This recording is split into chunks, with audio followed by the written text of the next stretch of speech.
Hey, everybody. Sorry for being a couple minutes late, but we have some special guests with us today because some of the Find Out guys apparently just decided not to show up, which I think they will. But we've got Chad and Mr. Global with us today. Hey, guys, how you doing? Doing really well. Glad to be here. I'm in like storied company here. I've followed Mr. Global here for like, I don't know, 2.5 years. He's Like the his, TikTok goat, right? yeah, no, he's like an inspiration in here with all his takedowns and everything. I was late because I was actually doing a takedown. Someone told me in my comment section that I needed to go talk to someone in the oil and gas industry. Well, for people who are not familiar with you, how many years did you spend in the oil and gas world? 35? 34, yeah. 34? Oh, I was pretty close. Yeah, I always love when trolls come on TikTok and are like saying something like that, like you should talk to somebody in the oil and gas industry. You're like, really? Or like someone for me, they're like, you need to talk to somebody who's worked in politics, and I'm like, oh, please, like, please. The best is when I get like, and it's not my expertise, but I can dabble in it. I'll go into like the energy industry every once in a while, and they'd be like, "Tag Mr. Global," and every once in a while he'll come on and be like, "Oh yeah, totally." They do that all the time to me, like, "Oh yeah, Mr. Global, you got this? Is this what you?" If people tag me in your content and I don't retort, then you nailed it. Like, and even if you missed it, like if you're a friendly person, I won't comment. Yeah, I'm the same way. Yeah, I won't. Yeah. I mean, yeah, I don't like sniping content and stuff like that. So unless it's Chris, I'll do it all the time. No, I don't. Well, Chris was supposed to join us tonight, but he has a sick baby. So, and apparently the sick baby doesn't want to go to sleep, which is for those of us with children, I would refer to as the nightmare scenario. Oh boy. So maybe we'll see him, maybe not, but that's okay. That's okay. So why don't you guys, like, if you guys don't mind, just a little intro for this crew of who you are, and I think they're going to be seeing a lot more of you as well. So yeah, I'll defer to the goat over. I guess it's over here. I'm mirrored over here to Mr. Global. He can do the honors for us here. Oh, we got people in the chat too, so I got to pull. Sorry, this is. Oh yeah, cool. Here we go. Oh, look at this. You're getting all kinds of praise, Mr. Global. Thank you, Denise. So why are people giving you praise, Mr. Global? Who are you? I don't know. Depending on the application, depending on the social media app, I'm Mr. Global or Matt Randolph, depending on where you see me at. I think I have Mr. Global and everything, but I think I'm Matt Randolph on Substack.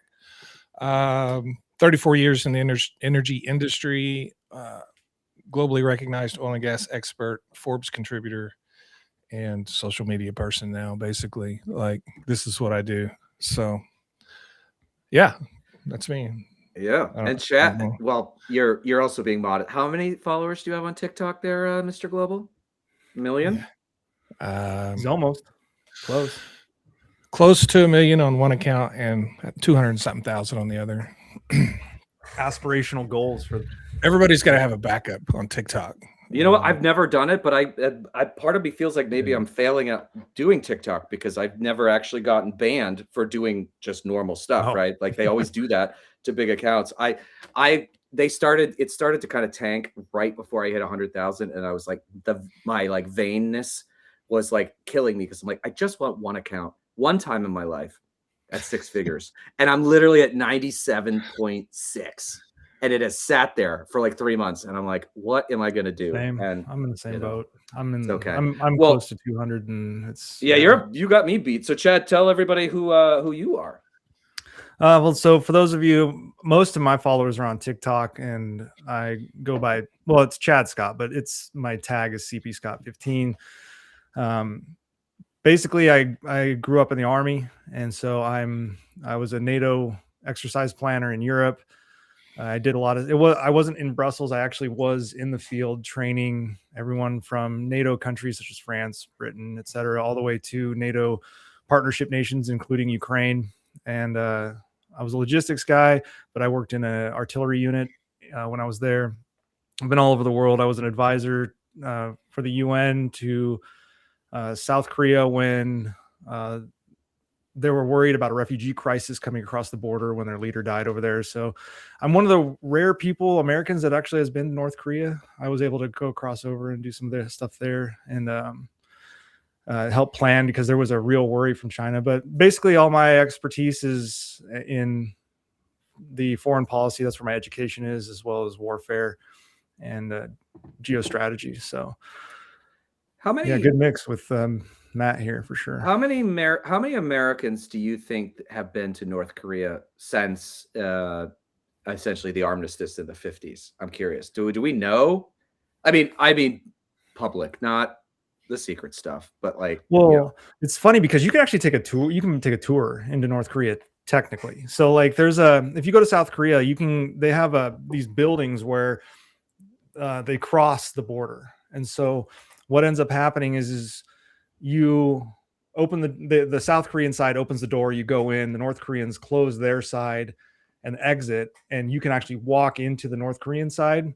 So technically any American can go into North Korea, but you'll only go maybe 20 feet. Now, as far as going in to conduct official business, I wasn't allowed to even talk about this until I left Hawaii. So I think it's got to be probably maybe 100. And I'll be honest, I don't know how many other missions like mine. It's not like we all share that information. So it could have been, I'd say probably around 100 officially. Unofficially, I would say there's probably a bunch. I mean, especially if you're counting like Dennis Rodman and stuff who went over there and things. Oh, right. So, didn't he go play basketball or something? Is that what he did? Yeah, he's like a huge like Kim regime fan. So so weird. So weird. Yeah. Well, one of the Find Out guys has decided to join. Sorry. My better half asked if I would stop and pick up lettuce for her, and she's putting up with me doing this bullshit on a Wednesday night. So I said, absolutely, I will. Good. It's all good. You got to say yes. Yeah. You know? And, you're a nice guy. You're showing positive masculinity, helping out your significant other. We're doing the whole job here. So, I do have I miss.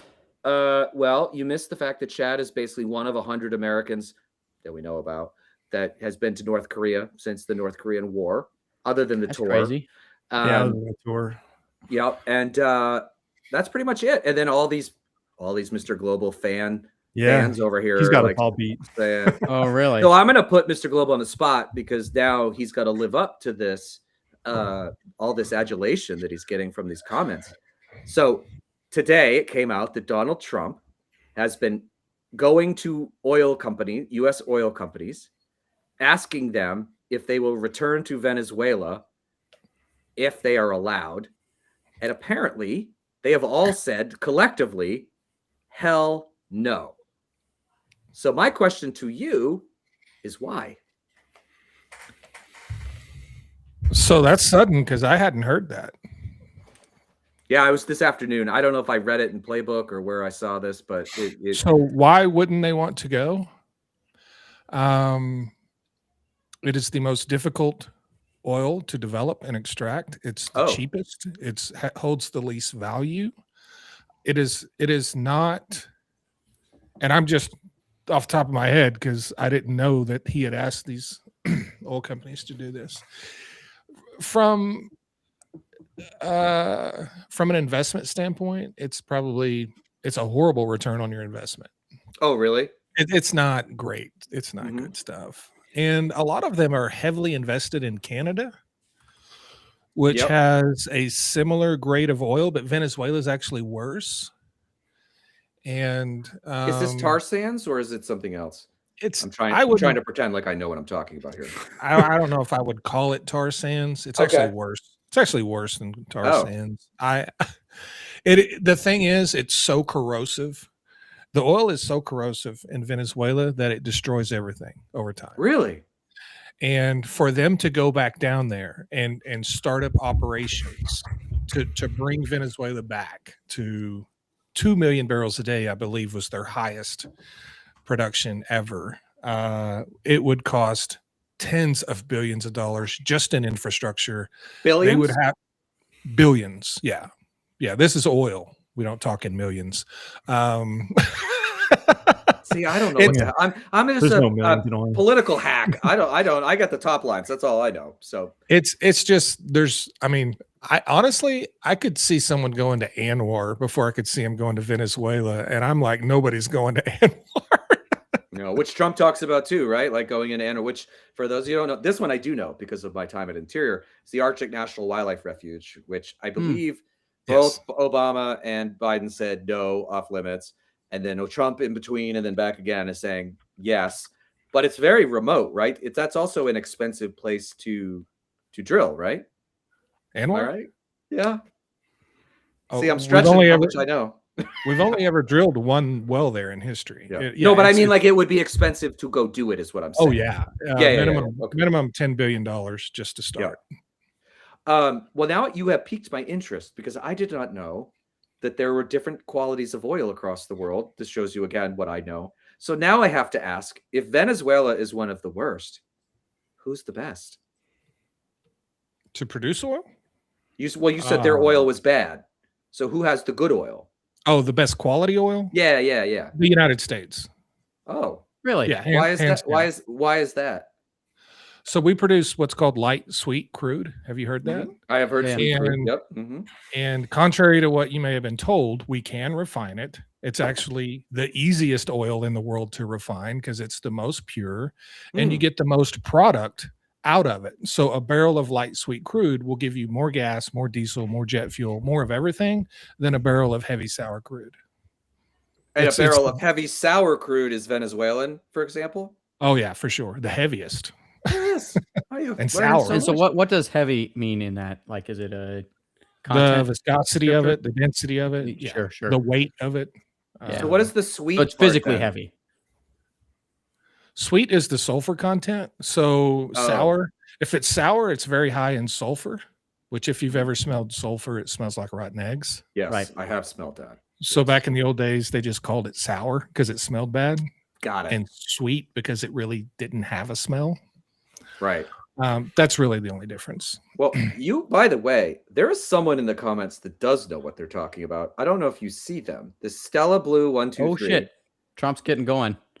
Oh, see, he's just gonna talk bullshit about affordability, right? That there's no affordability That's what they crisis, said. Most likely. and that But he likes to rant.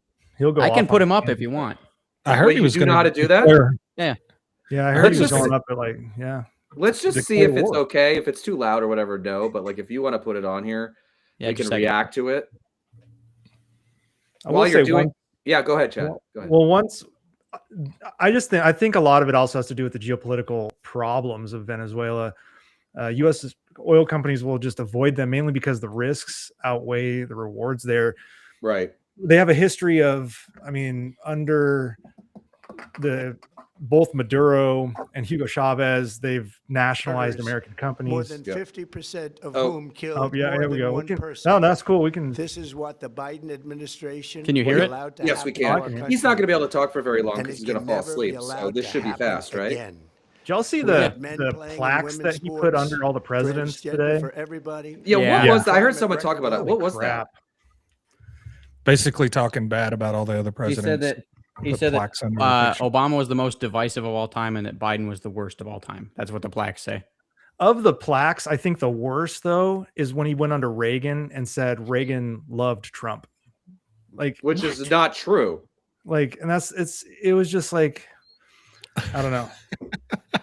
Well, first of all, I think I think that with Nancy Reagan or somebody confirmed that Reagan did meet Trump, but didn't like. But no one in the '80s liked Donald Trump. Like, No one this is liked the him. thing, right? Like, no one liked him until. I mean, no one really likes him now, but like until 2016. Like I live in New York City. Like the stories you hear about him screwing people, like everyone hated him. He used to call like the Post and the Daily News with fake voices to talk about Really? Trump, but it was Trump. Yeah, and they ate it up. That's how he got big. Was he was a tabloid king, and then he like cheated on all his wives, so that was big headlines. And he's a marketer. That's all he is. But Yeah, back to the. I don't know if we're going to talk the Trump thing. That's cool. We can definitely do that. no, go ahead with what you were saying before. Yeah. But I just because of their previous nationalization situation, and I think more of this stuff with the oil in Venezuela is one regime change. I don't know Right. why. Yeah, why are we doing that? Because well, for the biggest reason is oil is the biggest reason. And the funny thing is unlike when it's like they're reusing the Cheney Rumsfeld Bush playbook from 2003 where they're like weapons of mass destruction. But now instead of they're actually at one time, yes, Saddam Hussein did have chemical weapons, not at the time we were looking to go to war against them, but now we're just declaring drugs as weapons of mass destruction as a Trojan horse. And I think it's to get his buddies paid. I think Trump wants to get some of his oil company buddies paid, and he also wants a feather in his cap as a wartime president. Right. And then also it's the similar thing as the Peace Prize. If he can't get the Peace Prize, might as well win some wars to have that legacy. And a lot of some made up wars, yeah. Yeah, and so a lot of it is these guys will a lot of the investment group lost money in Russia.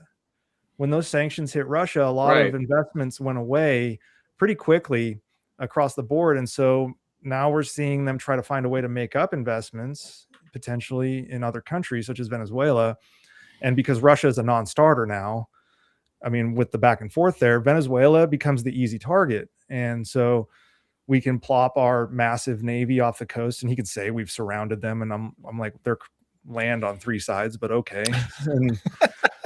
And so and that's what it is. I think it's not fentanyl. Fentanyl doesn't come from Venezuela. No, it's Mexico, right? It comes from Mexico, and the ingredients and come also from China. right? And we won't dare blockade or conduct a naval siege of China and Mexico. It's just not going to happen. And so, yeah, we just see this. It's just a pressure campaign for regime change to get a new president into Venezuela so that his buddies have more access to Venezuelan oil. And Matt's probably way more expertise than I am in this, but that's kind of what I'm reading from the geopolitical side. There's no reason to go to war with Venezuela. It's a pressure campaign, but Trump is so much of a loose cannon that he just might do it in the same vein that a Putin kind of did it when he was not smart about it going into Ukraine. Right. So I would like to point out that despite what Chad said, we did recently storm and take over a Mexican beach because we thought it was ours. It was the wrong one, right? Yeah. Wait, what was this? That was like a week ago or so. Yeah, I saw that. Yeah. Wait, what did we do? American troops landed on a Mexican beach because we thought it was ours. And we put a sign or a flag or something up, or a sign, I think. Yeah. Like off of like where? Texas or California? Where did this happen? I don't know. God. It's a Mexican beach. The Mexicans showed up and said, "What are you doing on our beach?" And they left. I mean, I don't like they have federales or whatever it is. They were Probably like, showed up and shared some beers. That's how the Mexicans are. They'll just be like, Hola? welcome party, let's go. Oh my God, everything. I wonder if they had a Mexican standoff. You think they had a Mexican standoff on the Mexican beach? Oh God. Oh my It's God. just indicative of the Hegseth, and I refuse to call it the Department of War. That is a ridiculous name. So stupid. So it's just, Did I hear that actually changing the name, which means buildings and stationery and like contracts and was like upwards to like $1 billion just to change the name? Something like that. Yeah, it was a huge amount of money. And also it's not official. Like the minute the next administration comes in, it requires Congress to change. Right. So they haven't done it. It's just some executive order that they're all trying to agreeing to go along with and get everyone to go along with it. And so what happens is because that's your boss, you go along with your boss at this point. Right. They're all selling the same lie within the Defense Department, but it's the minute the next administration comes in, ostensibly, hopefully, a switch back to a more moderate or even a left-leaning administration, they're going to be like, no, just let's call it the Department of Defense. And unfortunately, we're going to have to go back and rechange everything. But officially, it's still the Department of Defense. There's no, just like, I mean, it's kind of on the same vein of the Gulf of America, just nonsense like that. So. Well, but like, I don't understand. I mean, everything is so stupid. It's like, there's not really, but he said he was the No New Wars president and is the president of peace. yet he changes the name of the Defense Department to the Department of War, which I believe, Chad, correct me if I'm wrong, we changed it, like it was originally the Department of War, then we changed it to Defense because the Department of War is a very aggressive term rather than like we are building this to defend ourselves rather than going out and like starting war. We're trying to build what the United States always has done until recently was try to build coalitions and broad alliances, and it was harder to do that when you're at the time when we had better relations with Russia, or at the time when we were trying to rebuild a broken Germany or Japan. It was hard to do that when you're like, oh, this is the Department of War. No, Right. we are now here to defend values, defend our like ways of life and things like that. Now, granted, we've not always held those values. I mean, we've done some pretty terrible things throughout the decades, but the fact is, changing it to the Department of War, and I know it's just a word, but words have meaning and they matter. Yeah. And so when we change it to the Department of War back to it, or when the Trump administration tried, it's signaling that that's what we're leaning forward into. We're telling not our enemies, it's not showing strength, it's telling our allies we're wanting to go to war. And because you rely on us, we're going to have somewhat of an expectation you join us. And I don't like that notion of this kind of aggressive rhetoric when we don't need to. It's always been the kind of the Roosevelt walk softly, carry a big stick. Yeah, we can kind of beat your ass all over the globe if we want to, but that's not our intent. And that's what I'm hoping in our leadership. We don't have that right now, obviously, but that's what I've always thought the leadership should aspire to, is be the good steward for the world as the most powerful nation in the history of the world, and then do it in a way that if we do need to flex, we can. But we don't need to flex with nonsense titles and like it's all the. I mean, I feel like Trump would love to just be called Lord of this and Lord of that and like Duke of, and that's what we're not in the United States. And so he definitely would want, like he wants to be a king. Yeah. I mean, there is a reason why those protests were called the No Kings. I mean, that is what he's clearly wants. He loves dictators. I mean, I guess he was technically in North Korea, right? He stepped over the line there and shook Kim Il-jung's hand, and then he saluted the North Korean military officers, which was a great move in his first term.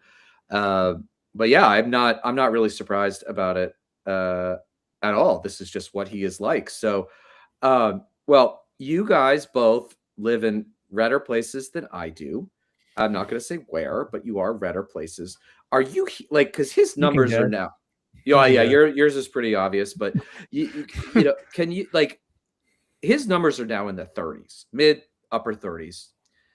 Are you guys, because I live in Brooklyn, so nobody likes Donald Trump unless you go to Staten Island, but like, you know, or maybe Bay Ridge a little bit, but are you guys hearing like any decline in support in your areas at all? Because like, I don't know anybody other than basically the cult crew that would actually say that he's doing a good job now. I mean, I wanted to ask Matt this, because is he seeing this because gas prices are down? Because I saw your post about how oil prices have crashed and now people are like cheering it. So I was going to get his opinion on this, the correlation between the oil prices and why that's happening, but also is he seeing in his neck of the woods, the oil world neck of the woods, support, or are people getting mad at Trump because prices are crashing?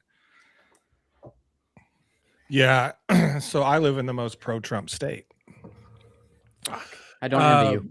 And people, you know, were distancing themselves from Trump before the oil prices did what they did. This is oil country where I live, right? So they're not happy about that. But it wasn't that caused it. It was, you know, and the best way I get a pulse on what's happening around here is to get on my Facebook page, my personal one, and just scroll. Yeah, because it used to be every post was Trump with big muscles standing on a tank. You don't see, you don't see a post about Donald Trump anymore. And if you do see one, it's something really bad. So it's gone silent. I've done some work with Will Westmoreland. He's out of Missouri, and both of us have seen I've done a couple of those little road trips with him where we go talk to people. Both of us has seen quite a, I wouldn't say it would be enough for him to lose Oklahoma where I live, but he has Right. certainly lost a ton of support. I'm sure he would still win it again, but by a much, much smaller margin. So yeah, it's happening here as well. Yeah, I in don't see Idaho, disavowal, but I see people who've shut the fuck up about it. yeah, That's Yeah. what I've seen. And the flags have in come Iowa. down. The Yeah. bumper stickers are gone. Yeah, It exactly. was everywhere in Idaho. Everywhere was Right. Trump this, Trump that flag, and it's gone. It's dead silence. If there is support, it's quiet because it's embarrassment is what it is. And so Yeah. I mean, you can't avoid the obvious things that he does. The Epstein Fucking thing should be aside, embarrassed. and you should everything else policy wise, like there's a reason people are throwing rocks at ICE vehicles, and it's not just random people, it's everyone. And there's reason that even in Boise, which ostensibly is a bluer city in the Right. state of Idaho, but it's not Portland, it's not Seattle, it's not controlling the state. It's there's just definitely, if there is support, it's quiet support in these Yeah. states. It's not where you do see it is on social media for me in the standard like Twitter sphere type, whatever X, whatever you want to call it. But I'm starting to see this trend where you see these overtly AI bot posts and then AI bot posts comment underneath it. And it's just like, they don't even speak like a human being. Right. And so what you do is you find, and one of the greatest things I can't stand Elon Musk, but one of the greatest things Twitter did was expose all of those people, All those fuckers. Yeah. locations. And So many of them. I know, it's so wild. And it's like from Africa, Asia, Eastern Europe, which they count as Russia because that's where Moscow and stuff is. But yeah, that's where it's the loudest. But within the communities, that's all gone. Even the local politicians who were staunch MAGA, hammering that like at our county level, they're more quiet about it. They're still like kind of that Republican, and our governor will kind of repost a MAGA thing every once in a while, but it's not as overt as it was. And I think that's going to be something that hurts. We're going to see it reflected in the midterms. I do think like even poly markets showing the midterms are going to swing away from the Republican Party. So, I mean, the way that now you're speaking thing, something I could talk about, but I mean, the special elections, merge stands are gone too. all of the elections since November 24 have been devastating for Republicans. I mean, all of the specials have swung big. Sometimes where they even win, they've lost like 12, 13 points. The election night in November of this year, Mikey Sherrill winning with 13 points, is the first time that 3 consecutive Democrats have stayed in power in the governor's office in New Jersey. Like there's sneaky conservative parts of the state. Phil Murphy almost lost last time. She won by 13. Spanberger, I mean, a lady running against her was a crazy person and was just trying to tell everybody that like Abigail Spanberger was going to like turn all your kids trans, which people were like, no, that's no. Turning the frogs gay. Yeah, you like the critical race theory thing worked 4 years ago, but the trans thing doesn't land the same way. And like, but even that Tennessee special where the Trump won that district by 22, 24 points, the candidate, Matt, whatever his name is, only won by 9, which it was a 13-point swing. Like 13-point swing means 50 seats. That's the thing. And including potentially the Tulsa district in Oklahoma, which has had a Democrat, I think it was one term in the last like 10 or 15 years, the woman Horn, I think her last name was, won one term. It might have been in the 18 wipeout for Trump, maybe, or I can't remember when it was. But, if you have 12, 13 points, that is a 40 to 50 seat swing, which would mean Democrats would have potentially a 35 to 40 seat majority. Like you just don't see that anymore. But essentially everything is bad, right? Like everything. And it's all him doing it, right? We say that, but I want to point out this comment, I don't know if it's MS Monkey or Ms. Monkey Like we can't just sit Oh yeah. on our laurels and assume that Trump's terribleness is going to lose him elections. And I think that that was a big problem that former Republican in a Republican state that we see the Democrat Party is going, well, Trump is so bad, people will obviously vote. But we need to, on our side of the aisle here, where we're leaning more Democrat and all us bearded bald guys that were in the military need to come out and say, no, we have to keep working to not allow this to happen, because Right. he's still going to have a powerful political action committee arm. He's still going to have a lot of his, what I would call and I hate, it's kind of a broad hand wave, but elitist friends are going to try to keep him out from being a lame duck. And if we just sit on our laurels of Trump terribleness, I think we still have a good outcome, but it's not the best outcome. You have to attract people. That's the only way you get two in a row. Yeah, exactly. Yeah. You have to attract them and follow through. That's how you get two in a row. Yeah. Yeah. And so, and that's, I mean, and I don't know if you, Matt, you're in the lobbyist world in the oil and gas, if you know anything, I mean, with regard to that, because I can tell you that there are still pockets within some powerful agencies, defense being one, that still have some Trump support, even though the majority have started leaving that behind. So yeah, I just don't want to sit on our laurels, essentially. No, that's 100% right. I mean, yeah, go ahead, Matt. I was kind of hoping Democrats would be quiet, honestly, or find new people to speak for them. I've That's been a harping on there you go. Yeah. Well, Democratic messaging forever, and Democratic messaging drives me crazy because I always see these wins that are right there, but it's like they ignore them, and it drives me nuts. So, but I don't want to be negative towards them, but that's just how I feel. Their messaging is so bad. Like maybe this is a time to shut up. Like, well, do I have a segue? Do I have a segue? School us, mighty leader of the parties.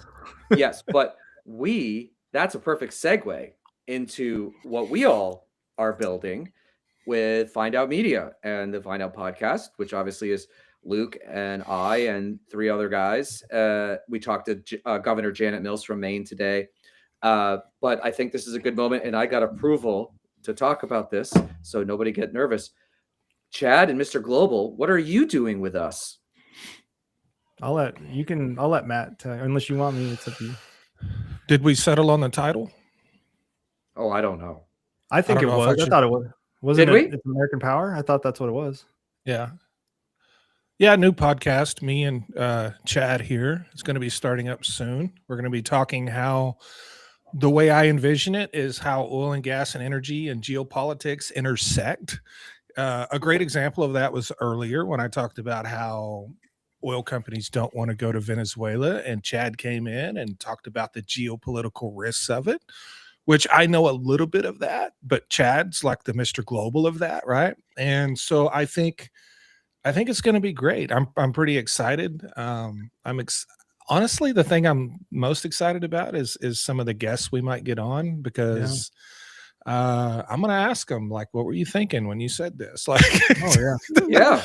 I think we need to have a real honest conversation. And, Republicans have managed to sort of steal this macho image of, this alpha male, all this BS. It's bullshit. The whole thing is bullshit. And so I'm thinking that me and Chad can make some progress towards that. Yeah, I mean, I think it's going to be super informative is what it is. Yeah. What I see in a lot of the almost what I would call the right-leaning podcasts is it's a lot of hyperbole and a lot of chest beating and, like you said, macho-ness that feels like you're learning something, but you're really not. It's just an echo chamber. And a prime example here is both you and I, we aren't originally Democrats. We originate back and forth, moderate. There's some things that I lean right on, some things that I lean left on. It's going to be more fact-based, which is what we see out of your Mr. Global or my TikToks and things like that. And it's going to be a full-on podcast, and it's super exciting because thankfully Matt and I aren't just trying to launch this ourselves. We have the backing of what's becoming kind of a powerhouse in this Find Out Media. I mean, you guys are speaking to like Gavin Newsom and stuff like that. It's really wild. I mean, and Tim, you have huge connections with Obama administration, and we have some just stellar people running this between the whole crew with Luke and Chris and everything. And I think the ability to tie into your base, your infrastructure, and just be able to focus on the messaging so that me and Matt can just sit here and discuss what's going on in the world, why it matters, Yep. not have to worry about editing because I put a camera in my face and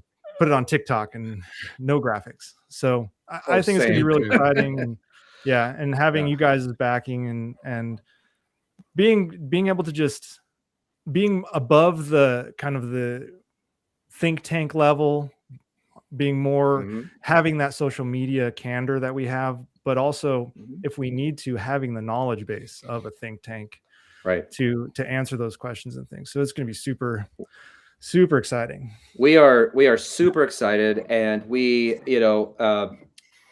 talked about it for a long time. And that, like, when we launched the podcast in March, I think, Luke, somewhere March, February, March, like something right at that. the beginning of March. And it kind of took off. I think I've joked, like, we were like, oh my God, I think we started a company. And then it was like sort of developed from there. And it was like, no, we can create a whole series of content that it's for everybody.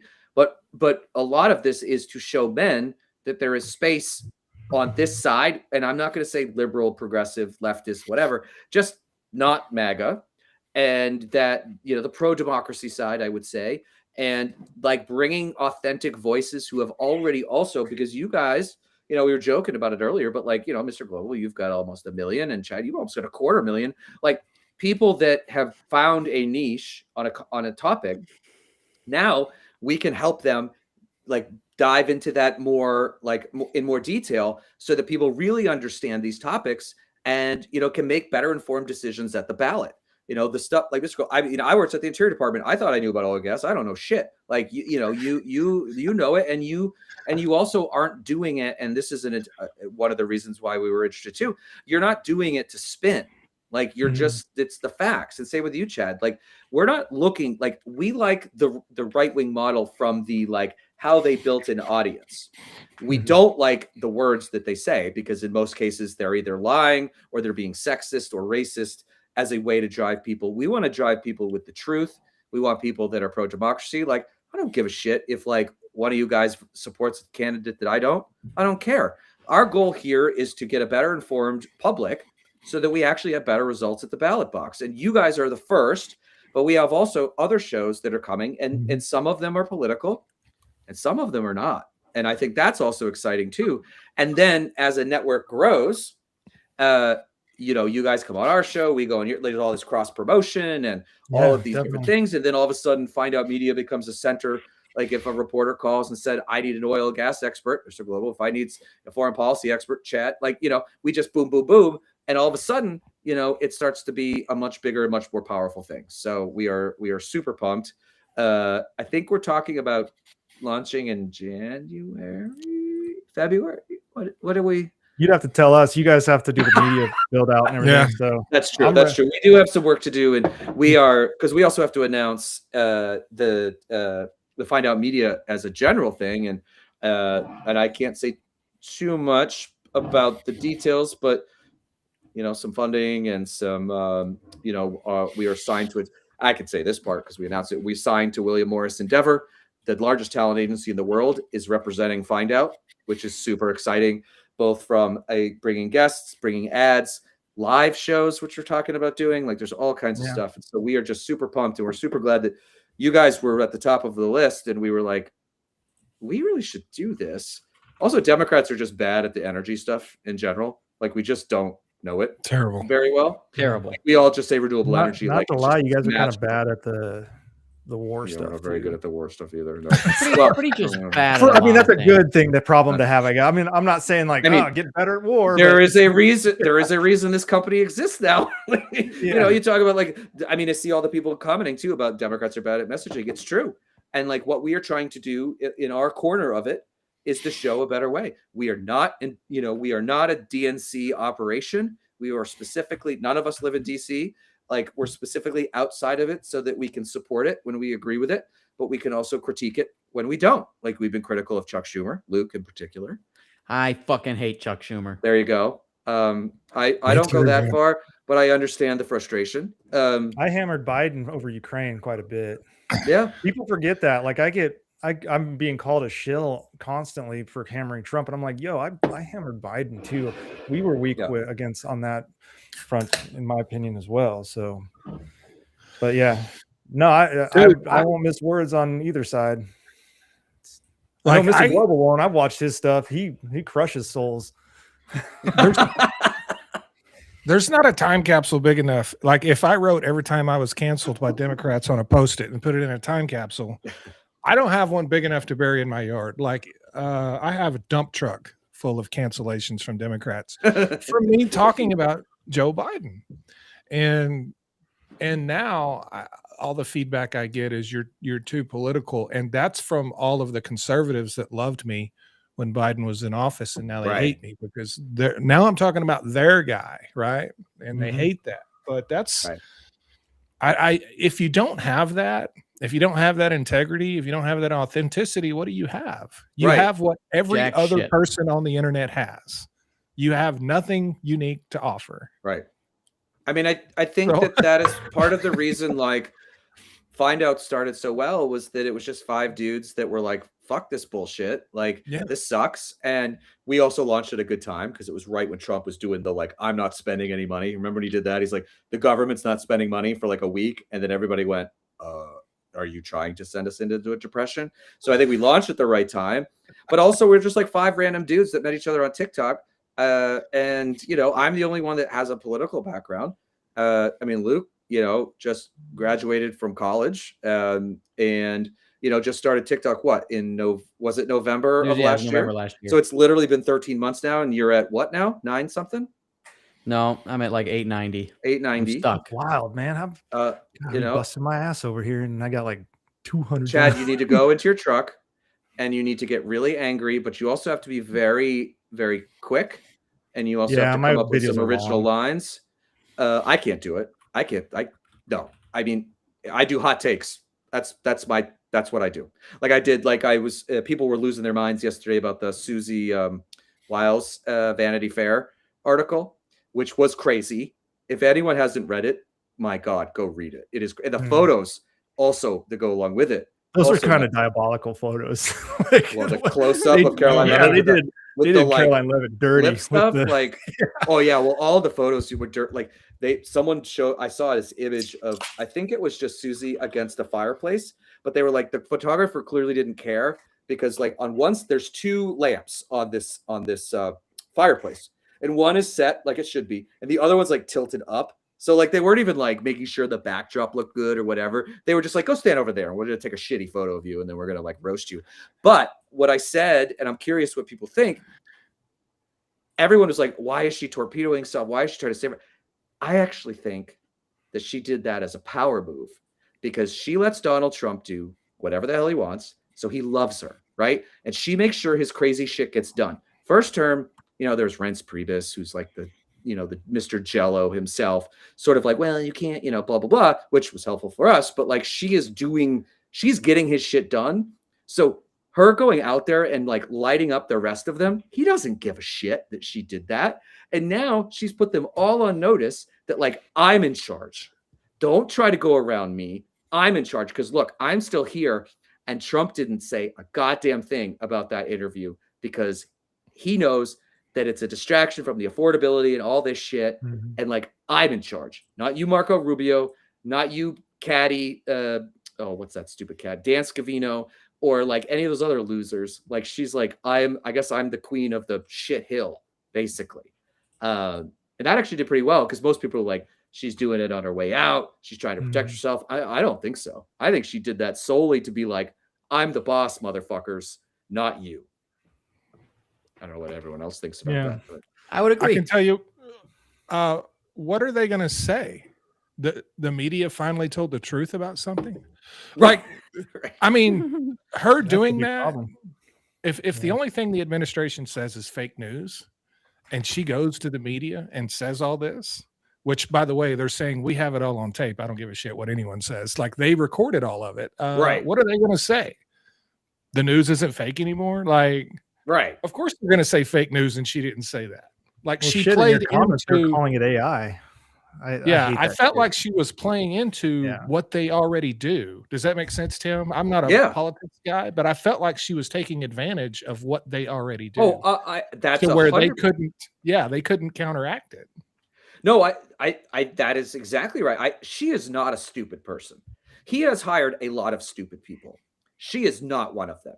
I also didn't know that her dad was Pat Summerall, Yeah, the that was weird. NFL player and the horrible play-by-play. I did not like Summerall and John Madden, but I'm also a Patriots fan. And their first Super Bowl, Madden's like, they need to take a knee. They shouldn't drive leaving. down the field. I'm And I was done. like, are you fucking crazy? And then march down the field. Dynasty begins. Anyways, okay, I'll stop talking about that because also our dynasty. Tim, I think that was John Madden. No. It was Madden that said that, but Summerall Yeah. was his sidekick in that. So like I lump them both together. They both suck. But Like the one sports thing I know you brought up. Like, I wasn't into it. And the Madden, like, I gotta take a bus. I can't fly. I was just like, this is like, you're just an announcer. Like, stop. I remember watching that game, and as the Patriots drove down the field, like they got quieter. Because, at the Yep. beginning, they were like, they shouldn't do that. This is crazy. Like, what are they thinking? And then they get to like 50-yard line, and they're like, wait a minute. they might be onto something here. And then at the end, they're like, oh my God, I know. And then it's like, wow, what a genius drive. I'm like, well, asshole. Like, if you listen to you, they go to overtime, and who the hell knows what happens with the coin flip? Like, play to win. yeah. Play Yeah. to win. You know what's crazy? I don't think one of our panelists was born when that happened. Chad? When What do you happened? mean? It wasn't When the me. Patriots won the Super Bowl in 2003. Was it? Yeah, I'd have been alive. Wait, no, was that February of 2003? Yeah, but was it February Yeah. of 2004 though? Does it? It would have been. because do they call it the? Because Yeah, it's the 03 championship. Oh, you were it would have born. been in 04. Do you It call would've do you been- call the I'd be alive. 90s? Do you call like the 90s the 1900s? No, Yeah, like no. back in the Good movies from the 1900s. 90s. oh my god, anybody said like, well, yeah, I was like, we were talking about 9/11 one day, and Luke was like, Don't know what you're talking about. I don't. Matter of fact, I don't remember where I was on 9/11. I mean, I think that's fair. That's very, very fair. Yeah, John Madden and his turkey legs with like the 9 million legs. Yeah, that whole thing was like. Yeah. Also, I'm going to talk about one more football thing, and we can stop. Why have we been subjected to Cowboys and Lions games on every Thanksgiving? Why is that? Like, why can't we have something else, I mean, guys? I don't know, man. I don't know. because I'm like, ugh. When I was because growing up, because you don't want to watch football. You want to hang out with your family, so you don't put good football on the TV. wait, So Really? if you put bad football on the TV, it forces you to actually enjoy Thanksgiving. I mean, if you put the Chiefs on, everyone's watching. So I mean, well, not I this don't year. know. I don't know about this Yeah. week. Not this Not year. this year. Yeah, The So- old Patrick Mahomes, everyone's like, oh, the next Tom Brady. I'm like, well, we'll see. we'll see. Bro. But Well- actually, he tore his ACL in the same year that Brady tore in his career. That Brady tore his ACL. Yeah, like and 9 then Brady years went on in to or win something. 5 Super Bowls. Right, and played till he was like what 45 Yeah, or something like that. I don't want to talk Yep. about the last 2 years. That didn't count. But I let's see. want to ask Matt though. Oh, We go were for it. talking about like the politics side of this whole everything. Who are you looking at as a potential? Because you hit the nail on the head. The Democrats don't really have anything, and they don't have any good messaging. And Tim could probably pull a bunch of people out, but I want to get it from the oil and gas industry guy who at one time leans right and leans left, kind of like me. Who do you potentially see as that guy? Who's the next moderate unifier of a party in kind of a sense of an Obama or something like that, that can Ooh, high bar. unseat likely JD Vance, which shouldn't be hard theoretically, but or perhaps Rubio or something like that. So Ooh. I mean, have no idea. I can't think of anyone. That's why I'm asking. I Yeah. struggle because Obama came out of nowhere for the most part, for all of us, at least not in the Beltway knowledge. For us, he came out of nowhere. For the most part, that's true. But I feel like that's the next person. And I hear AOC quoted, but I don't know. I feel like it's going to have to be someone who's out of nowhere. Like Talrico, that dude out of Texas I like him. Yeah. Okay. So, but I don't know. What's your thoughts on that? Here's my problem with the guy out of Texas. He looks weak. He has a really small neck. I'm serious. Looks matter. Like It he does. I don't disagree. Weirdly, height does too. But I'm just kidding, honestly. That's why I'm SOL as a politician, Chad. I don't know much about the guy, but everyone I talk to about this, and I'm going to say I don't know much about the guy. Everyone I talk to about this says Andy Bashir, and I don't know anything about Andy Bashir. Yeah. But that's what other people tell me. Other than that, I don't really have a clue. I think that is a perfectly good choice, except I will say that's the one team that has turned us down. Most people just, if they say no, they usually ignore. They actually said no. We're going to see next year. I bet they come on the show. Yeah. But you got to get bigger, Tim. You got to get bigger. Well, that's, you got to help us get there, so we're going to do that. No pressure. But Andy Bashir has been a great governor. Has had no legislature to work with. And he's gotten stuff done. Now, he also was a benefit of his father, was also a popular governor of Kentucky as well. But, winning in a state that Mitch McConnell has represented for 17 trillion years is no small stakes. And, there's a reason why he was on the short list for VP. I think he's a formidable candidate because I think that he's actually a little more progressive than you would think for the governor of Kentucky. And I don't mean AOC progressive, but I just mean, and I think he's very viable. And I think what we're going to see is I keep using this number to just show how ridiculous 3,000 people are going to run for president on the Democratic side. Mm-hmm. They're all going to run. Shoot, we got but Harris back. She said she's going to run again.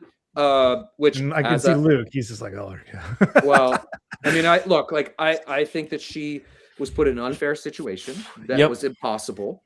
But she also ran once before, and that didn't go particularly well. And I think some of the things that she said were big mistakes. And I don't think it swung the election, but when she said I wouldn't do anything different than what Joe Biden did, I'm like, that's a loser. That guy's numbers are horrible. What are you doing? You got to protect yourself. And I also kind of come from the school that you get one shot. And that's obviously Nixon had 2 shots and Biden actually ran like 5 times. But generally speaking, I think you get one. Now she should run. I think she should run. But am I excited? No. But I don't know who I'm excited by right now.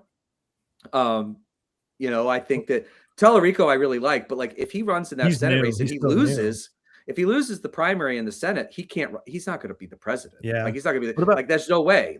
There's just no way. But, what about Shapiro carrying Pennsylvania maybe? Kind of soured on him a little bit. I know people in Pennsylvania really like him. And he has a lot of Republican support, which is good. But I kind of want him really more out front, confronting Trump, and I really don't feel like he's been the guy. The one that if you had told me this a year ago, I would have said you'd had 25 beers before you said it. So just bear with me. Gavin Newsom has surprised me. He really has. I'm not saying that he should be the candidate, but of all of the people who have come out and tried to fight Trump, he's the only one that's really done it the right way, which is mockery. That doesn't mean he'd be a good president. That doesn't mean he would win a presidential, but he is stronger than I thought he would be. I mean, even on our show, which he came on, because we did the Yes on 50 live fundraiser for him and helped raise like $750,000 for that. So he came on, and like even when Luke joked and was like, "Why are you so shitty at Fortnite?" Which is basically what he basically said. Why was there no money in the budget for a Fortnite coach? Like he just handles these things so well, Yeah. and it's such a media environment. But again, that doesn't mean that he's the right person. But I don't know who I don't really have a lot of like, yes, absolutely, that person should do it. My I don't know. concern with Newsom is I think people are exhausted from that Trump style. And Yeah. yes, he's doing it as an act. That's not necessarily who he really is, but I think he creates a path by basically bulldozing the MAGA path out of the way by being the left's Trump version with his rhetoric and his tweets and things. I don't think that gets him across the finish line. And the problem is I was just in San Francisco a couple days ago, and it was a beautiful city. I loved it. It was a lot, but people in my state, people I guarantee in Oklahoma, California is baggage. Yeah. And so I worry about that. I was thinking one of the ones I was thinking of, and he's kind of currently and he's not a front runner by any means. He's not even really in the discussion that I can see, but he's in the news, is Mark Kelly. Yeah. And maybe it's a military guy bias, but I think he at least is definitively in the running for Secretary of Defense in the future. Like, I think he is absolutely what would be needed to undo the mess that Hegseth created. And he's a fighter too. He fights from his foxhole, so to speak. He uses that kind of military. I have the chops. I've been to space. I've been to war. Like, how are you going to question me as a purple-haired liberal? You know what I mean? Right. And so I think that kind of, he may not be the primary on the ticket, but if whoever it is comes out and says, yeah, VP him or put him on defense, I think that's a multiplier. I really like Mark Kelly, and I like him for a lot of reasons. One, I mean, he's an astronaut. That's just like the coolest shit ever. Fighter pilot, right? In the Navy, Air Force, Navy.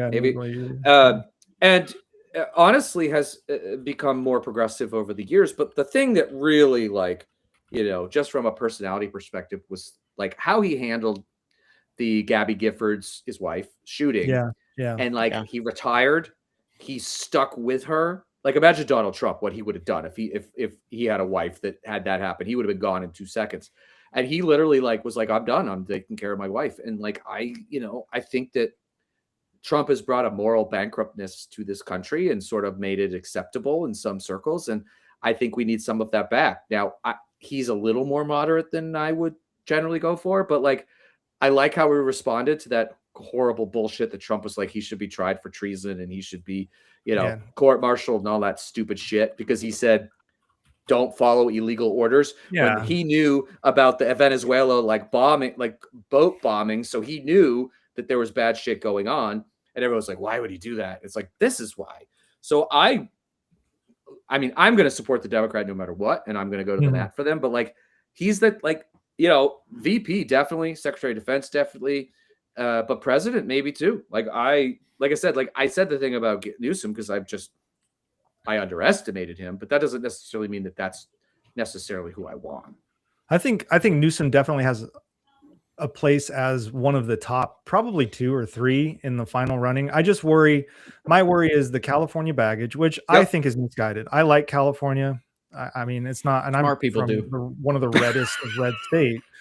And I mean, I think I'm second only to Oklahoma where Matt's at. And I think but I worry that when I travel all over the country and the world, they're like, yeah, but California. And I'm like, well, have you actually been to California? It's not that bad. So, I mean, it's also the 5th largest economy in the world.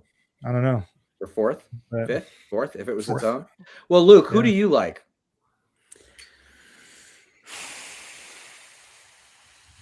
It's tough. They all have problems for me. No, just kidding. Who'd you say? AOC. I said Chuck Schumer. Chuck Schumer. I love AOC. If Bernie were 30 years younger, I would like Bernie. Okay. But AOC is my pick. AOC is your pick. Yep. And she has a chance. I think she's actually realized she has a chance and is becoming a bit more moderate herself to try to position herself. But what does Matt think of AOC though? Because she's like Satan in Oklahoma. I can tell you she's Satan in Idaho for sure. So I don't have a problem with AOC. I just don't think she can win. Yeah. I think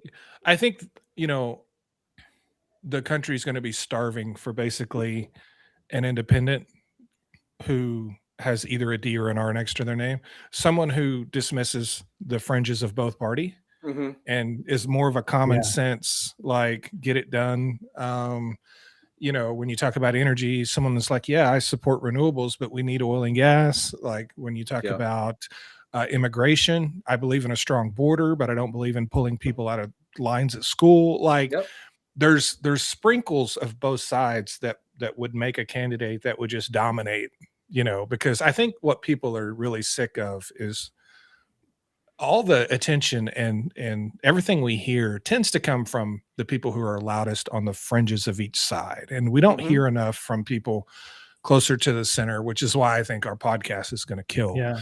But I think that person, and that person could be Mark Kelly. I don't have a grasp of his policies as far as, but whoever that is that does that, I think can win. And unfortunately, your past matters. Yep. I think Gavin Newsom is a great candidate, but your past matters. Yep.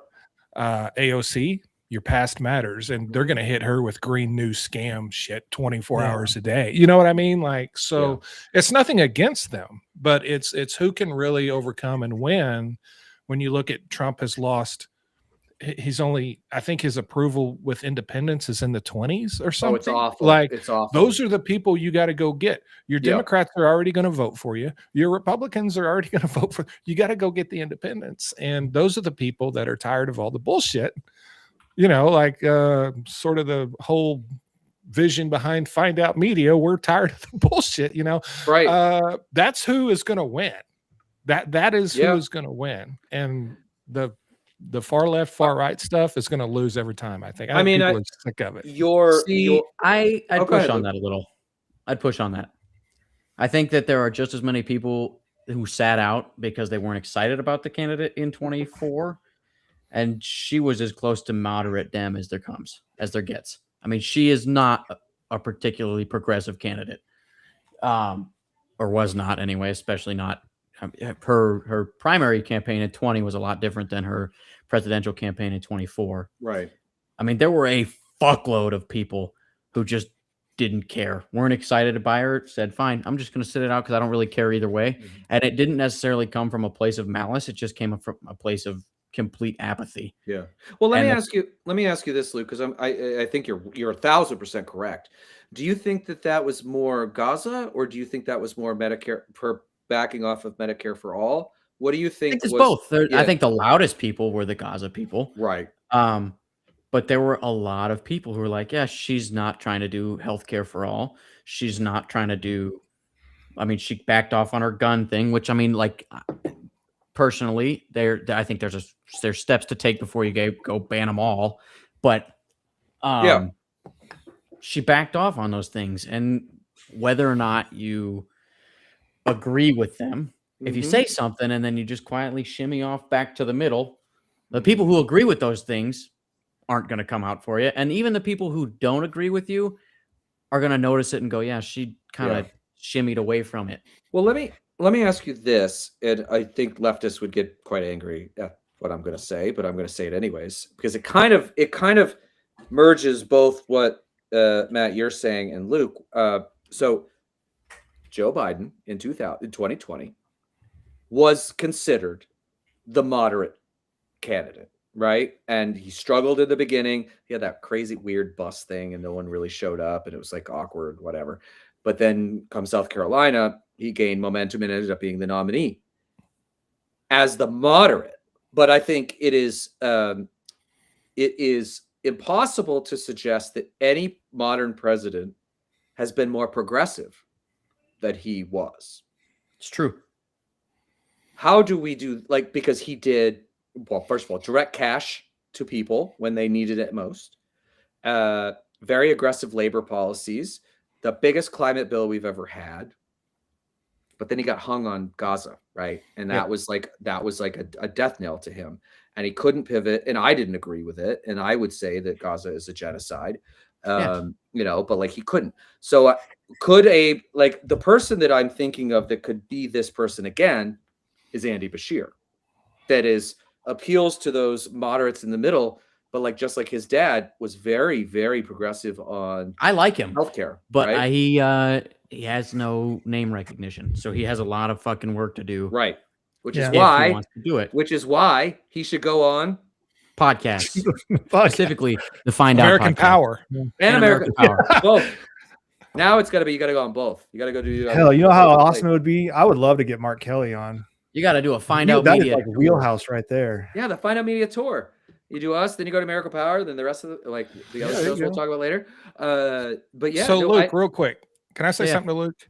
Sure. I'm not disagreeing with you that AOC is moderate. She probably is. Like, I mean, what I'm saying is your history. You know, she introduced the Green New Deal legislation. Sure.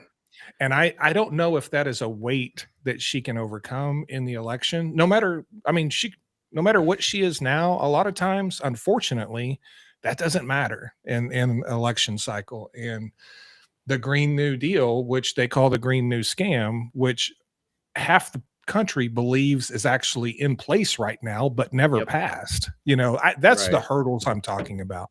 I don't have a problem with her at all as a candidate. It's trying to find all of those barriers and hurdles that someone's going to have to cross to win. Well, I think the biggest thing with those barriers and hurdles, which definitely exist, is you have to be able to effectively communicate why they're not barriers and hurdles, right. which is precisely why fucking septuagenarians need to stick it up their ass and get away.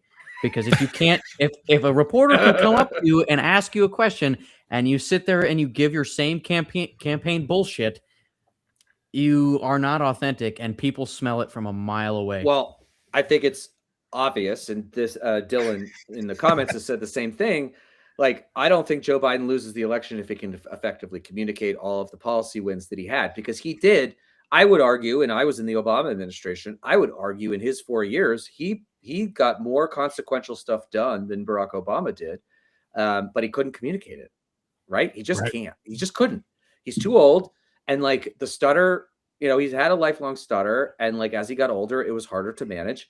And also, like, I mean, 80 is old in any instance, but like, you know, Luke, we talked to Janet Mills today, who is 77. And I think all of us would agree. First of all, I still think that's too old, but like, but she is not an old 77 like Biden was an old 80, right? Like, it's a completely different thing. And I think it killed him because he couldn't. And then obviously the debate was just like the end. But my concern yeah. is perception becomes reality. And I'm kind of in the same vein. I don't mind AOC. My problem is, and I went to her rally with Bernie. He came to Boise and had a massive turnout at the Ford Idaho Center, sold out the stadium. But she's attached to Bernie, and I don't think Bernie's electable. I think a lot of what Bernie has been saying for decades is coming to fruition as things that will have to happen. Single payer, universal, whatever you want to call it, healthcare, that's going to have to happen. It's going to, I mean, we are being pushed out of our jobs and things like that due to technology and things. And people will say, well, technology creates jobs. We're starting to see the bell curve shift now to where it's starting to not. And so things like that if that's the messaging, especially on the coattails of what we're about to see with the Affordable Care Act lapsing, that's where you can kind of get in. But the problem is the communist label is still effective for a lot of moderates in this country. So when you want to try to win a Georgia, or you want to try to win Ohio or something like that, that unfortunately continues to matter. And whether that reality, and like you said, she moved moderate, and I saw it too. I think she did as well. And she's become a bit more sane in the moderate world or palatable, I guess I'll say. But unfortunately, she's still going to be seen as a Bernie person. And as much as you like Bernie, the majority of the country he tried several times. I just don't think they're even now are ready for someone like that. And yeah, so yeah, the interesting thing about Bernie, and like I was I'll fully admit I was a Hillary Biden. Well, I was actually a Hillary Elizabeth Warren Biden person, but I think that the big thing that he did was put Medicare for all on the map, right? And he showed that there was an interest, and it's great to hear, former Republicans like yourself saying like this needs to happen, because I agree. I mean, with these ACA tax credits expiring, people are seeing premiums going like up 100, 200, 300%. And what a lot of people don't know is like, they're like, oh, well, they're just kicking off poor people, which I mean, that's just 4 or 5 people. It's going to be also you, because you're not spreading the costs around to as many people. If a few million people drop off the healthcare company's not just going to be like, oh, well, I'm just going to eat that loss. They're going to spread that risk and that dollars around to everybody else. So it doesn't actually matter. Same with, like, I mean, everything Trump has done has made prices go up. But like, I think it's like, I saw some people that were like, we used to pay for our small business $16,000 for our edge part of the coverage. Next year it's $32,000. I mean, for a small business, an additional $16,000 for literally nothing, right? The exact same thing. You're killing thousands of businesses. Most small businesses are like eking by as it is. You add an additional $16,000, like they're going to close, and then those people are out of work, and then they have to apply for SNAP benefits and all these other things that they also want to cut. Like, it is a spiral, and I think you guys are right. Like, and Bernie deserves a lot of credit for getting us there. I don't think a Democrat can win the nomination without supporting some version of universal healthcare, or at least like the path, right? At least the goddamn public option. Like, I don't even understand what the argument against it is. The government is going to set up a. We have a special guest. We do. Oh, this is better than me talking about healthcare. There she is. Say hi. TikTok's Oh, new man. media star. Yeah. that's the podcast right there. Oh yeah. Actually, isn't that your best video you've done in like 2 months? Actually, I had one that outperformed it recently. you did? But yeah. Shut up and show the dog. Yeah. No more rage. Just dogs. Yeah. So, but I think would we all, I guess the question is, and the one thing I'll say about AOC, which I really like, and she actually had, one thing that was fascinating to me is she did a video right after the election. There were a lot in her district in Queens. There were a not insignificant number of AOC Trump voters. That is interesting to me. And she talked about it on a live. And basically it was like, these are the people who think it all should be burnt down and built back up. And the question is, how do we actually capture that audience without actually having to completely torch everything? And I don't know the answer to that, but it was really interesting. I do think a House member going from House to president is a very big leap. But we also had a guy that was on The Apprentice and failed a casino being president. So I don't really know if that really fucking matters or not, but I don't know. But here's a question. Who would be your dream candidate, regardless of whether they could win or not? Do we have that? I actually don't even know if I have the answer to that myself. Are we talking like AOC again? Are you talking potentially? Like, are we talking like, can we resurrect like Teddy Roosevelt here or something? Sure. No, this is literally like, if you could dust this person off from history and Do they have to be real? Yes, it has Damn to be. it. Okay. Well, you're gonna pick like somebody from Lord of the Rings or something. You're fucking right. I would. Aragorn would be a great president. Is that Viggo Mortensen? Mm-hmm. Yeah. I can see that. I don't Princess know, Leia would be a great president. but- Padme Amidala would be a great president. Yeah. Unless I also, you can't get me into the sequels. Or That's the prequels. I saw. I mean, those if in we're the going, theater. I guess, I guess realistic. I don't know. It's hard because I'm looking for that person now. I mean, in history, it's easy to list like a bunch of people that were, but I'm realistic. Yeah, no obvious, no like Lincoln, Washington. Yeah, I mean, someone that could not. I'm looking at someone that could not only. I wouldn't want to say just come in and do the opposite of Trump. Like, that's what I kind of look for, but I don't want it to be that's the platform. I want sanity and a reason for what we're doing. and just if I was going to pick a fictional character, it would have probably been the dude. What's his name? He played from the Newsroom. Jeff Bridges' character. Yeah, Jeff Bridges. Yeah, I would say I've always thought that I liked him a lot in that, but that's kind of Betty White. Someone said Betty White. Sorry, Dolly Parton. Yeah, I mean, I mean, and so it's just one of those where I don't know. Who is that type of person today that can't, I mean, and we have the elephant in the room is they have to be able to win. Like we can all say, yeah, Ted Lasso would be a great president. He can't win elections or something like that. Yeah. They got to have a dog in them a bit. And unfortunately, anyone running for president has to be a little bit of a narcissist. And that's something we just have to be, right? We have to admit that. So I think, I mean, yeah, Michelle Obama wouldn't be too bad. Yeah, I could give that one a go. But the problem is she said so many times that she doesn't want to do interest. No interest. So, she barely didn't want her husband to run. Yeah, and so that's what ends up happening is we're left with the best people that we want to run are always the people that don't want to run. And so what we're left with is, I don't know. I for a long time I was like Buttigieg was a big one for me. I liked him. There was, I've really taken a shine to Mark Kelly, like I said. Yeah.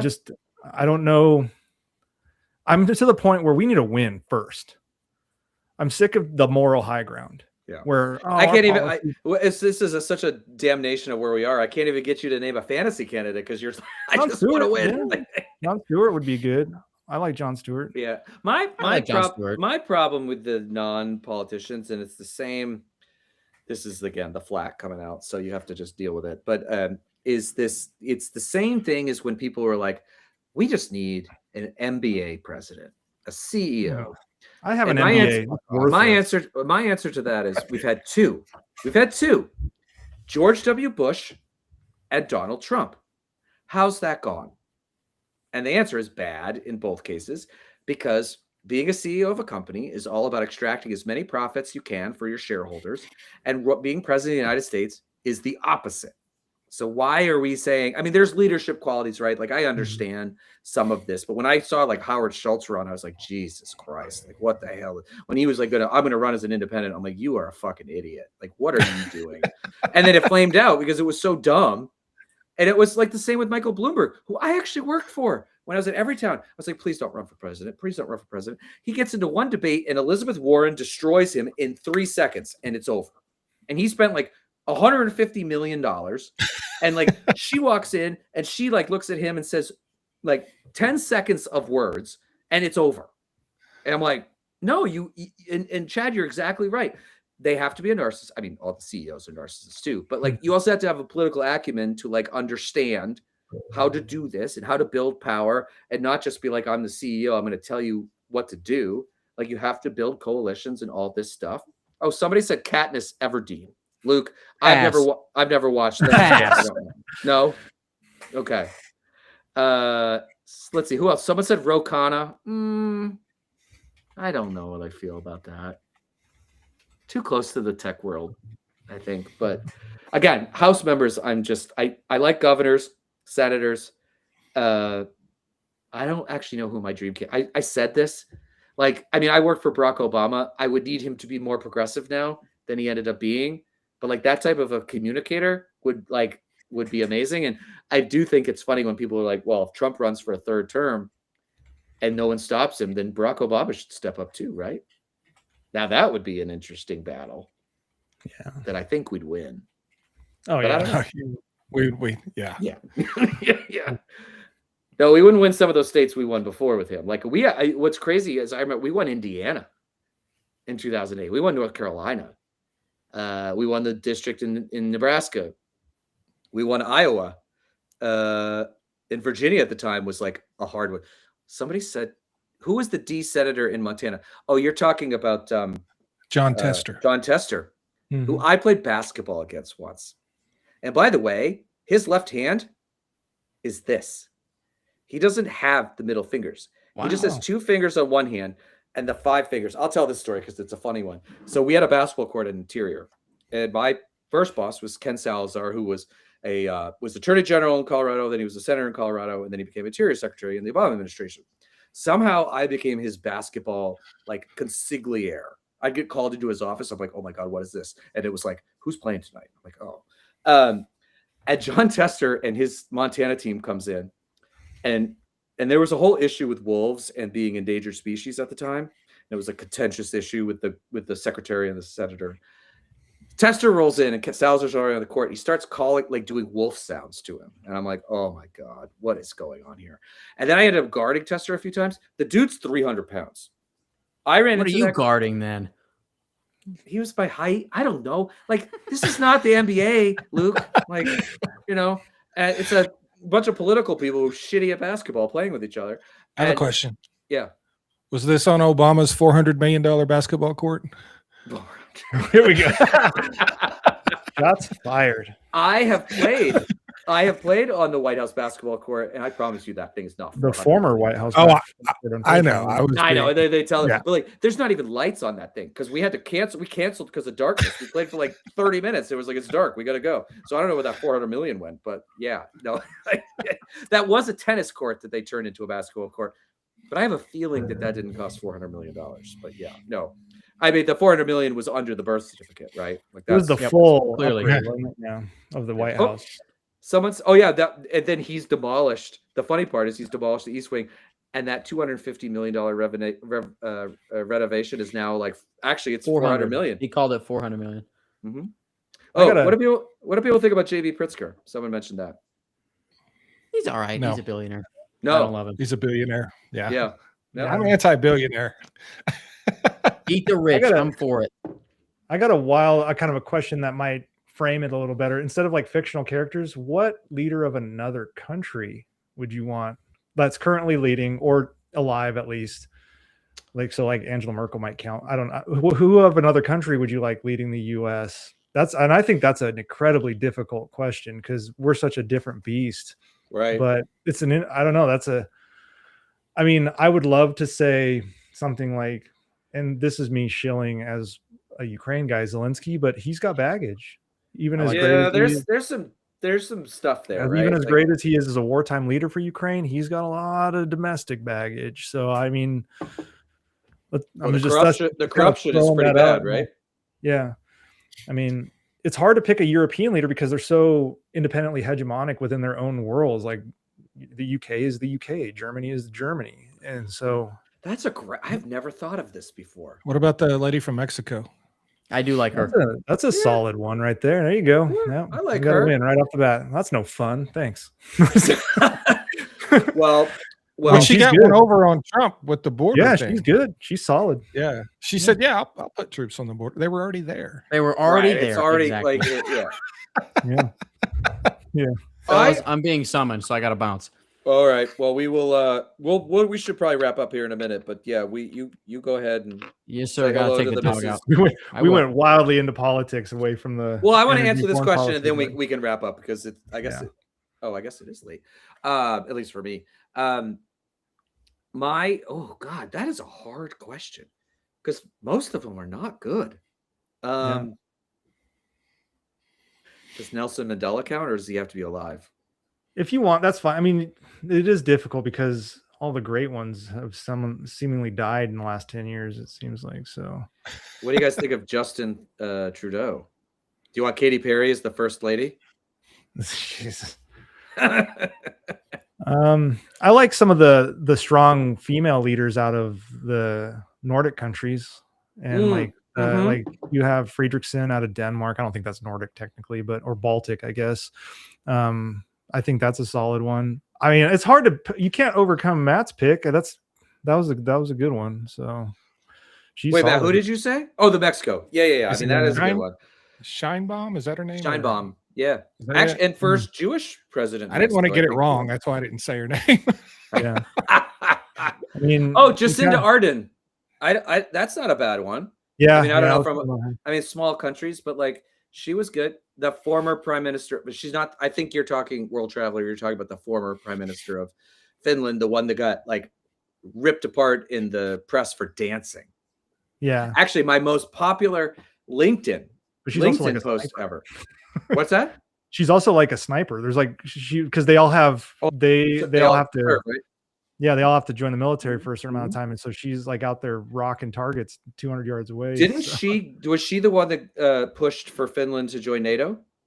Yeah, Yeah, yeah, because it was Finland and Sweden, right? That both yeah.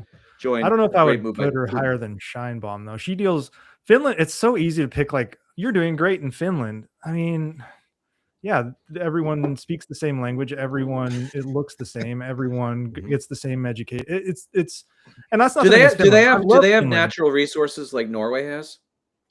Yeah, I mean they have natural resources. Russia definitely wants too. So, but Right. yeah, Well, they I'm all just have saying that kind of same. Norway has the sovereign fund that is like Oh, I from don't their know about oil that. and all that. I don't know if that's a Mr. Global question, but do that Yeah. does Finland, like I know they're like next to each other, but I don't know if they have the same. They don't have the ocean. I don't know what they have access to. I know they Yeah. have I believe they have enormous amounts of hydroelectric power.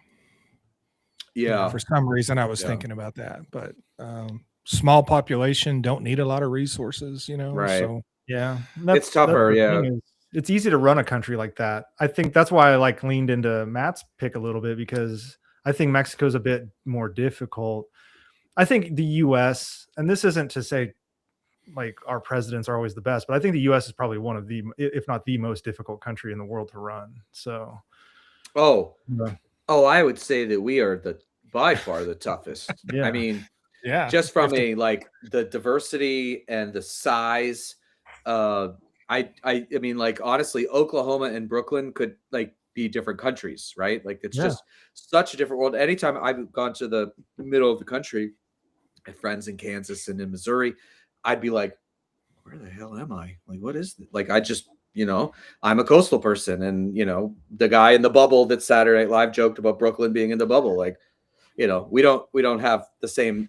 It's just very different. Or I went to California, which our values are the same, but like, I get on a train to go to JFK and it's 18 degrees and I land in 80-degree weather and I'm like, where the hell am I? Like, what is this? So I think that we are the hardest because I mean, Russia would be if it was a democracy, but Yeah. as a dictatorship, he when still struggles, but yeah. When I was in France, there was these, and bless their hearts, they were just the most amazing people over there. This girl was a teenager. She's like, I'm graduating and I want to go to the United States and I'm going to fly to New York. And then like 3 days later, I'm going to Miami. And I'm like, whoa, okay. That's like, you're going to spend a day getting to Miami. So yeah, like you're going to not enjoy that trip. Like they would be shocked because I lived in Germany and I'm like, I'm driving to Paris. They're like, you're driving? I'm like, yeah, it's only like 7 hours away. So I was like, I live in Idaho. The next big city is 7 hours from me. So like, it's kind of fascinating. So I just, Matt, I think Matt, like, nailed it with the first one. And now we're just like trying to scrape up some other people that might be, I mean, Angela Merkel, like probably a little. Ursula von der Leyen, she's not bad as the EU president. So, and she's got to manage diversity there, but I tell you one country we don't want any leaders from. France. Yeah. Did Sarkozy went to jail, right? Yeah, Sarkozy. I feel like a lot of them end up going to jail. So. I know. Yeah. I was like, why would you want to be president of France? You're going to end up in prison. The same thing with the UK. They have a new one every like 6 months. So yeah, Keir's. I mean, I'm glad that Labour is in power, but like it doesn't seem like it's going. I mean, they have all kinds of Brexit. I mean, correct me if I'm wrong. I would consider Brexit the greatest own goal in economic history. Would that be it? Would you agree with, or is there something worse? But I mean, they just completely shot themselves in the foot with that. All right. I mean, I could probably think of an American version of that if you give me a sec, but Iraq. I will say Trans-Pacific sucked for us. That hurt us getting out of that. Yeah. Wait, who did that? That was Trump 1. Yeah. I think so. Yeah. Lots of stupid shit from him. Brexit was worse though. Yeah. I mean, Brexit. I mean, they have been like screwed since the day it happened. And they were promising like all this amazing shit. And then I remember when that passed, I was like, well, thank God that's not going to happen here. And then Trump was elected, 3 months later? And I was like, oh, the march towards progressivism is not happening in the way that I thought it would. So, whoops. Whoops. Well, guys, I think that we've gone for an hour and a half. I think this is kind of how the lives go. You guys are obviously going to be on these again. I'm glad. I'm so glad that we also announced that American Power is coming. And I would just recommend that you check out wearefindout.com, which is the Find Out Media website, just the very beginnings of one. NAFTA. Yeah, that was probably a good one. Yeah, too. NAFTA. Yeah, that was the Bill Clinton one, right? Yeah. Yeah. That Trump pulled out of too. Yeah. That one. But anyways, guys, I'm so excited that we're all in this together and that we are trying to basically save this country from falling up completely off the cliff. We're like hanging, right? Like we're the action star, like hanging on the edge right now. But I think we're going to pull ourselves up. And if all these people who are listening are with us, yes, our wonderful moderator, behind the scenes guy, who you both know, but is behind the scenes, is putting that up. So people should check that out. But in January, I think we're going to probably announce at least another 3 or 4 shows with you guys. And we're also building an app where everyone can get this information without algorithms. There's all kinds of great stuff coming. So thank you, everybody, for listening. And everybody go follow Chad and Matt on all of the socials, but TikTok in particular. I wish there were 2,500 people in here that I could encourage to go follow me so I could finally hit the 100,000. But I think I'm just going to have to scrape there. This is like first world problems, if you've ever heard them, right? Like, it's like, oh my God, I don't, but let's see. Mr. Global is going to need an oil rig with his face on it for merch. Oh, we haven't talked about merch with you guys yet. We definitely should do that because we have a merch store, which now everyone's going to roll their eyes because now I have to do the pitch. If you want to buy our merch, you can go to findoutpodcast.com. Or if you want to get a membership, you can go to findoutpodcast.substack.com. And once we get American Power set up, we'll be able to set up those memberships and all that fun stuff. So thank you, Roger. Thank you, Daniel, Can, all these people. Thank you very much. Thank you guys for joining us tonight. This has been fun. Get some sleep. And we'll be back soon. Yeah, definitely. Have a good one. Thanks, guys. We'll talk soon. Thanks, guys. All right. Have a good one. Let's see if I can actually.